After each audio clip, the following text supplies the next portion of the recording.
Good afternoon, everyone, on this First Alert weather day. Today, tomorrow, it's all because of the heat, that heat index, how it feels, 95 to 100 plus, and for several hours. So certainly that risk for heat-related illnesses rises if you're outdoors for a long period of time. As we get into Thursday, that is all related, the First Alert weather day, due to storms and a locally heavy rainfall that could result in flooding, so impacts outdoor plans and travel by Thursday. So just outdoor impacts today, heat advisory in effect through tomorrow. Tomorrow, there might be a few thunderstorms a part of the mix as well. Today, we also have an air quality alert. This is along the immediate shoreline. This is due to ground level ozone, so not the greatest for those with any respiratory issues. You want to limit your time outside. And you're probably like, don't worry, the heat's kicked me in too, so that can make it tough to breathe in itself. Now, you know, finding a water source is always good when it's hot outside. This is a live view out of Middletown. We have that kind of milky look to the sky. There's been some wildfire smoke, but not any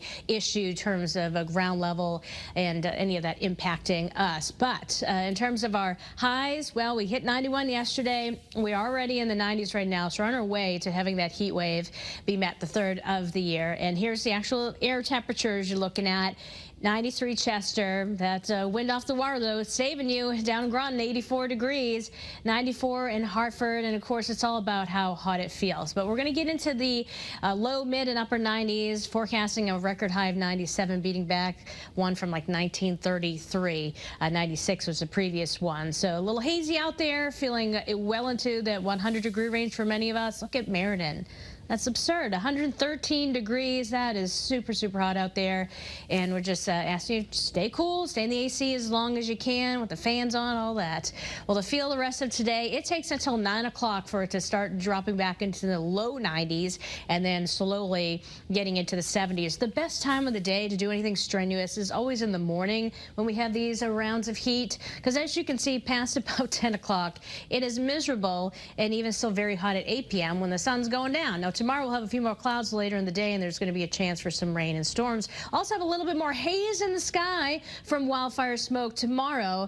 A lot of this will not get down to ground level, so that's good news there. Heat index trend, well, it doesn't get down to a level that's comfortable really until Friday. I know we're not seeing a big peak there, but it's going to be very humid still Thursday until this front passes through. This front's going to be slow to move through, and it's going to be arriving tomorrow afternoon, getting close to us, sparking isolated strong or severe storms, damaging winds, maybe some large hail from any one of those. Tomorrow, also locally heavy rainfall a possibility. Look at Thursday, though. We're in that level 2 excessive rainfall outlook, so that's going to be a big concern. So tomorrow afternoon and early evening, you can see on First Alert Futurecast some development here or there. Just keep a watch on any notification you might get tomorrow afternoon with the probability of some of these storms being problematic. You could get an alert. Then we get into Thursday. Here comes more in the way of action, and it starts to really ramp up at times, just random places across our state. So we're just going to be on guard for that heavy rainfall that should be exiting by Friday. So we're going to have to water those plants, maybe some of us twice a day, especially